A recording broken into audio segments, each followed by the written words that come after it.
This is a sight Toronto drivers have not seen in a while: parking tickets. The city suspended enforcement early on in the pandemic, but as of today, the rules are back in force. And if you don't pay and display, you could very well find one of these on your windshield.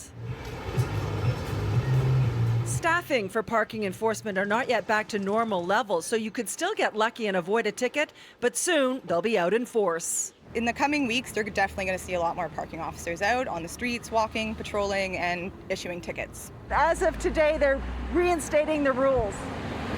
Oh, good to know. Good to know. So I can't park here. You can, but you have to pay. Okay. Well, that's all right. Some drivers didn't even realize you could get a free ride for the last 3 months. Nobody knew. Nobody knew. I was lucky enough that I had a couple friends tell me that they had been doing it for a little while. Yeah. But I don't park down here that often, so for me it's no skin So off you my didn't want back. to take the chance? No.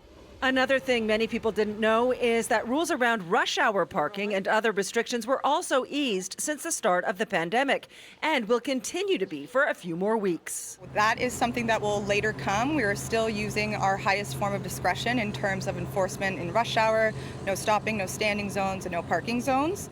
That's in order to allow delivery drivers and essential workers easy access to their destinations as we ease into phase 2 of reopening. But there are rules that have always been enforced for safety reasons. If traffic is impeded, if you park in front of a hydrant, in a bike lane, or on a sidewalk, you will get a ticket. We do still encourage the public to park legally when possible. The city has taken a big financial hit from this move. Typically, it collects $110 million a year from parking enforcement. Since COVID-19, that revenue has dropped by 80 to 90%. The other break drivers have been getting since the pandemic is when it comes to on-street permit parking. The city hasn't issued one of those tickets in months, and that will continue for some time. Those rules will likely be reinstated sometime in August. I'm Pam Seatle, City News.